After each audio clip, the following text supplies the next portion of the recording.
Lewis Hart for the Ring magazine. Delighted today to be joined on Zoom with Eddie Hearn here on a nice Friday afternoon, Easter weekend. But yeah, it's good to be speaking to you, Eddie. Had a little slide into the DM, see if you fancy doing a bit. But yeah, good to hear from you. How are you?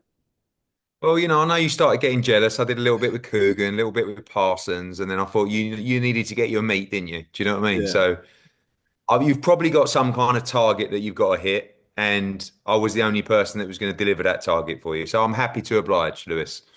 appreciate it. Keeps you in the job for another week. But yeah, obviously, Exactly. That's good. yeah, it's a fight week obviously for Matchroom. Dalton Smith takes on Matheu Germain. Sort of billed as sort of the last one before a world title shot. Looking forward to tomorrow night and an interesting night of fights. Yeah, I think it's a good night of boxing. I mean, particularly for Sheffield and Yorkshire. I mean, an important fight for Dalton Smith. Like what I saw from Jermaine today, he was a little bit spicy, fired up. He's got a little bit of support flown over from Canada as well. And I guess Dalton Smith becomes the hunted now. He's got that shot. He's been mandated for a shot at the WBC world title. No one can take that away from him, apart from Mathhieu Germain. And it's going to be a much tougher test than the European title that he was mandated for. And I think it's going to be a good fight to get him ready for Puello, which will be next. And Josh Warrington's in a kind of do or die fight in the card. Really needs to kind of prove to himself what he's got left tomorrow night. We've had unbelievable support for Josh Padley going for his first title as well. And Ryan Kelly against Kevin Ajarko starting the main broadcast, a really good 50-50 fight as well. So looking forward to it. Vizioli versus Kane Baker, Layli Buttigieg and more as well. So going to be packed out in there tomorrow night. It's a smaller venue than the big Sheffield arena, but be a great atmosphere and a good night of fights, particularly for Yorkshire. A lot got made today of Dalton on the scales. Sort of looked a bit drawn, looked a bit tight. Yeah, is there sort of any worries of that of his future at 140? No, I mean, I think 140 is always difficult for Dalton. I think he's a big, big, strong guy, and he's still, as I still growing. I think he's probably still getting a little bit of his man strength. So it's definitely something to monitor. I spoke to the team, and I think everybody looks different on the scales. From their side, you got to remember that Dalton Smith is a meticulous pro. Like he doesn't balloon in between fights. He's always training. He's going to do the weight as best he can. Word out of camp is there's no problems on the weight at all. But you monitor it every fight. Obviously, for us, you don't want to be moving up because he's got a shot at the world title next. So it'd be kind of disastrous to move up to 147. But no, absolutely full systems go from the team on 140 and get the job done tomorrow night and then fight for that WBC world title. That's my next question. And when it comes to the Alberto Puello fight, how I guess sort of how close are we to potentially seeing that fight? I know it's mandated, but sort of the discussions and that for a potential fight. I guess where would that land? Yeah, I think probably Puello could squeeze a voluntary in if he really wanted to in May or June or something like that. But I don't think they're looking to. I've already spoken to Louis de Cubas at length, and that line of communication is open with Louis and the PBC guys. Not just for Puello against Dalton Smith, but Callum against Benavides, Rocky Hernandez against Magasau, 4 or 5 fights. So I think we can land a deal to do that next. And kind of like on another level, what we saw from Boots last week. I really need Dalton to go out there and look spectacular tomorrow night. He's done everything that's been asked of him so far in his career.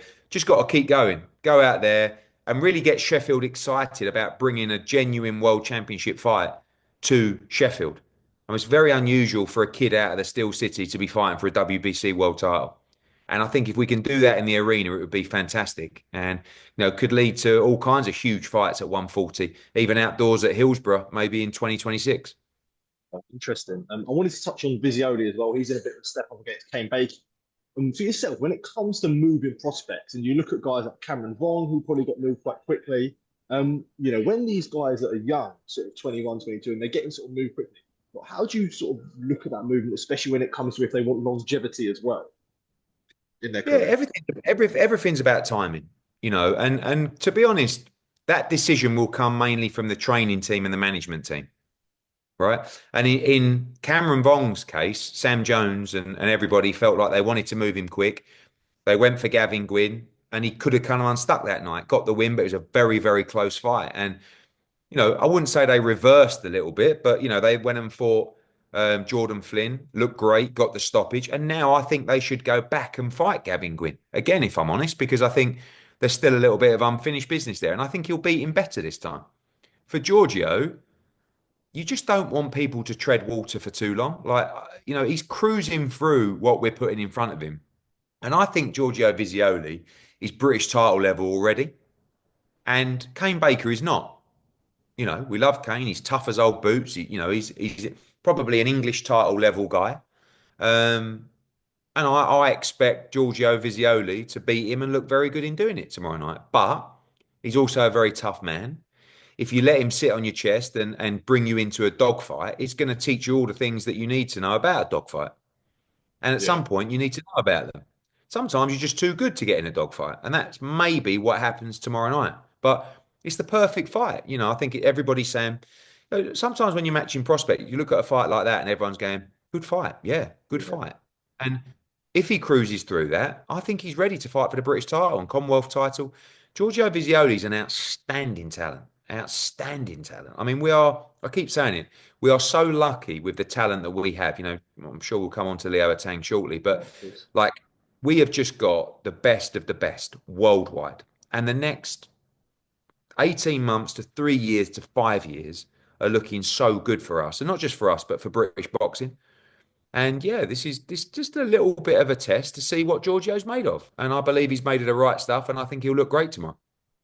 You mean you mentioned the man there that I was going to ask you next, Leo Atang, signing now with Matchroom. I think anyone that's around the circuit knows how much of an exciting guy he was sort of through the youth circuit.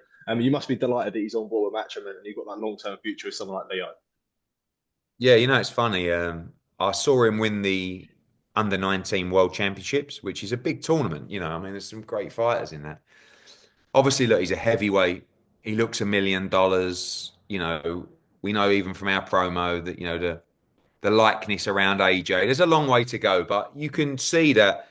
For me, people always ask me, where is the next heavyweight coming? Like AJ. This is the closest we've ever had. And when I saw him win the under 19 World Championships, I wanted to meet him. And I thought, I'll meet him with a view to kind of like just being there for a little bit of a sort of consultancy, really, as his amateur career progresses. I never expected him to turn pro. And I met him at the Birmingham event and I took him for a Costa, him and his trainer. And I said to him, look, this is what I'm going to do with you. I want you to reach your potential, but you're only a young kid.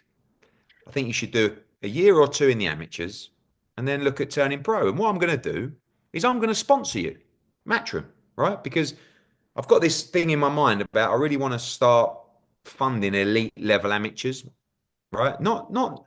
Of course, the view long term is to sign them, but I like to support them, and that was what I was going to do with Leo, right? Anyway, we're in the Costa in Birmingham, and literally everyone from the world of boxing has come into the Costa.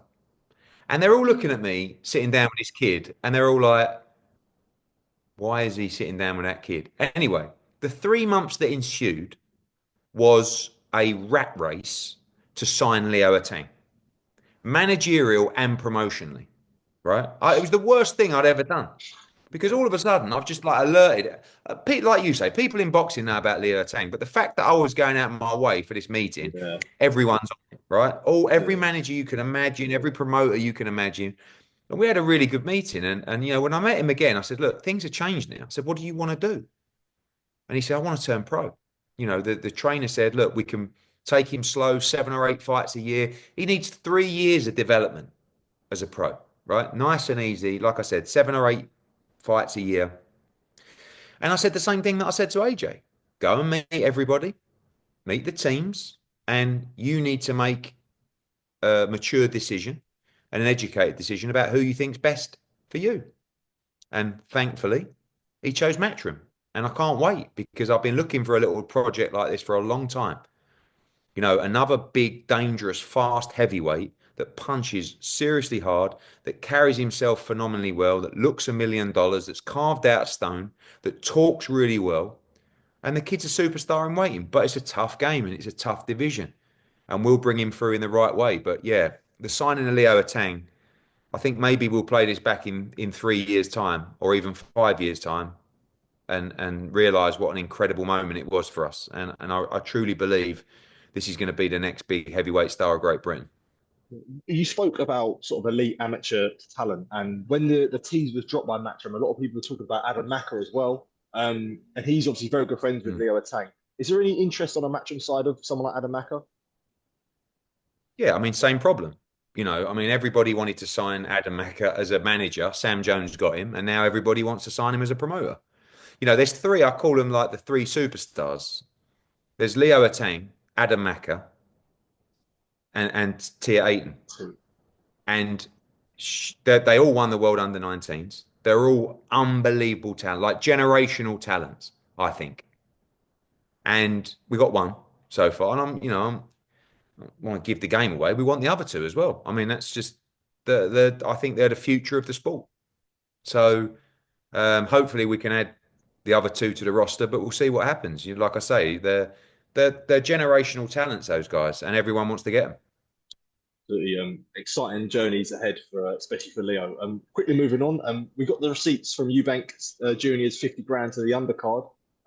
Yeah, I know you sort of got caught in the crosshairs in the comments on that by Eubank, but I guess what did you make of him giving the 50 grand away to everyone on the undercard? Yeah, I think it's great. I mean, look, PR stunt or not PR stunt, it's always great when fighters get paid. I thought it was 50 grand each. I got a bit confused. But, no, I think it's good. Like I said, it's been 2.5 years. Funny it comes a week before the fight, but fair play. He said he was going to do it, and he done it. For us, the question it's always difficult because fights fall through a lot. Cards fall through a lot. Sometimes it's out of your control. Our job is to make sure that the fighters get dates immediately, of which we did basically in all those situations. Financially, it was a disaster for everyone. I think it's fair to say that cancellation. But yeah, I think it's good. I think it's good. Spread a little bit of love. Good boy. Yeah. On the topic of Eubank, I'm sure you would have seen the interviews that Chris Eubank Sr. done on Wednesday now. And I wanted to sort of get your reaction to the comments that he made in the interview of Seconds Out. When he said, "Look, I will never be in your corner," and he talking about Chris Eubank Jr. He said he will never be in his corner after the egg slap, and he called him a disgrace for it as well. This caught a lot of reaction online, like sort of across the UK of people's different opinions. Do you know when you saw it, what your thoughts were on Eubank Sr. coming out so strong against Junior? Yeah, I got to be honest. I'm not overly comfortable responding to it, because I think it's so personal that situation. I'm not into goading Eubank about what his dad said about him because it's not pleasant. And I know how close I am with my dad, and if he came out and spoke like that about me, I'd be absolutely devastated, to be honest. But I just hope that whether it's through this fight or whether it's beyond, I just hope that they can bring that relationship back together. You know, I think when you're particularly in boxing, father-son relationships and working together is very, very difficult because the emotion that you have for your son or your child is very, very difficult to be non-biased or non-delusional. I get it all the time with dealing with fighters' dads. It's a nightmare, you know. But in the corner or not in the corner, this is the biggest moment of Chris Eubank Jr.'s life, his career. And I just think it would be a beautiful thing for those two to go through it together. Because I see what Nigel's going through with Conor. Pretty much every training session. And the strength that you get from that unity. And also, you're talking about two, you're not talking about just a dad being in your corner. You're talking about a boxing great, someone that has an incredible amount of knowledge about big nights, big rivalries, big occasions, and that's going to help Conor and it would help Junior. So look, I'm not going to get into a mudslinging, even with what he says about me. Yeah. I'm not going there. I hope he can be there and even beyond the fight. I hope one day they can bring their relationship back together. I really mean that. And it's not nice to see the back and forth. So look, the dad should be very proud of Junior because he's achieved a lot. And he's about to take part in one of the biggest British fights of all time. And I saw really, I will talk about the comments from Senior, which I don't really understand. It's confusing. It's the fight shouldn't be happening. I thought he was really talking about the weight, but he's not really talking about the weight. He's talking about Conor coming up two divisions and that he shouldn't be doing it. That's kind of what I was getting from it. And we know the dangers of that. And that's, to be honest, that's probably one thing that hasn't been talked about enough. Everyone's talking about Junior coming in at 160, his natural weight. What about Conor Benn coming up and facing a much bigger man? But look, there's still time. We still got a week tomorrow, so who knows what's going to happen? Yeah, well, that did get brought up, and it mentioned sort of they spoke about the promoters wanting you in the corner and wanting sort of seeing you in the corner. He said he didn't want to be accomplice to their stupidity and to the circus. And I know you said sort of just on them comments there. Yeah, I guess sort of that sort of further point from Eubank Senior. Yeah, I don't know if it's your Wi-Fi or mine, Louis. It's a bit slow It might, sometimes, but it's yeah, lagging. sorry, it might, yeah, sorry, it might be right. Yeah. So yeah, I don't. I think Eubank Senior is just kind of winding himself up. If I'm honest, I think he's getting himself in a tiz about the fight, the fact that and I think it comes down to honestly the fact that he's not there or not involved. Because I think if he was, he'd be lapping it up about his son's going to show Conor and all Nigel Benn and all the rivalry and all that kind of stuff. But because he's away from it, I don't think he wants to endorse it. I don't think he wants to embrace it, and I think he's doubling down on the fact that like I say, we appreciate the danger of moving up two divisions. It's a decision that was taken by Conor and Tony and Nigel and us and everybody. But we believe we can win the fight. And the reason that it's a 50-50 fight is because of the weight difference. I truly believe that. Otherwise, I don't believe this is a 50-50 fight. From all this coming out so soon, so near the fight from Eubank Senior, do you think that provides a distraction to Eubank Junior for other reasons that you mentioned elsewhere when you talk about sort of Conor and Nigel being together as well? I don't know, Louis. So everyone takes situations differently. You know, maybe it's breaking him inside. Maybe it's motivating him inside. Maybe it's making him mentally stronger and resilient. Maybe, like I said, maybe it's the comments are killing him. You never really know what's going through someone's head. That's the reality, and you never really know what someone's going through. So that's why, I just refuse. I'm not gonna play those games of digging him out and saying what going into what's been said because it's not. It's a personal thing, and you know, it's family and it's his dad. So I hope, like I said, I hope he's there. And even beyond this fight, there's more to life than just this fight. 100%. I mean, they've got a long life ahead of them both. And I hope that they can find peace together. It's his son. Yeah, as I say, I appreciate the response to that. I'm moving on quickly. Yeah, the third Ring Magazine card got announced yesterday. Shakur Stevenson takes on Williams Zepeda, July the 11th in New York. Yeah, I guess that's obviously a match have involvement with that with Shakur. Yeah, looking forward to another Ring Magazine show and Shakur Stevenson back out. Yeah, I think it's huge news for Shakur because look, the original deal that we did with His Excellency and Shakur was to do the second fight in Saudi Arabia. Obviously, when that fight happens in the US, the deal can change a little bit. We know there's this premium for fighting in Riyadh season and so forth. And, clearly there was a miscommunication first time around and glad it's all settled now. Shakur's obviously happy. We're all happy that he gets the chance to take that fight because it's the right fight for him. Zepeda's a brilliant fighter. And, these Ring Magazine cards are coming left, right, and centre. Obviously, we got next week at Tottenham. Then you got the following week at Times Square. Now you got July 12 as well, where, I've heard I'm going to be sitting down with His Excellency next week, obviously in London, but I've heard probably 20 fights get talked about for that card, July 12th. So I'm looking forward to seeing which ones he actually picks. They're all phenomenal fights. Also discussing the 5v5 and everything else. And when you get that opportunity to sit down with him, that's when things get done, and that will be happening. He'll be in London from this weekend. So I'm looking forward to seeing Turkey. I think he's going to love the Ben Eubank build up because it really is media profile and exposure like you've never seen before in terms of the diversity of the interest and also the outlets that are covering this. You wait till you see what's happening nationally next week. So yeah, July 12th, another big one. How would you think that'll work with Taylor Serrano? Because it's on the same weekend. Yeah, I mean, Taylor Serrano's on the Friday night, of course, and this will be on the Saturday night. So it'll be interesting. There's also rumours of Fury Usyk, Usyk, Well, that night. So God, listen, God knows what's going to happen, but he'll sort it out, I'm sure.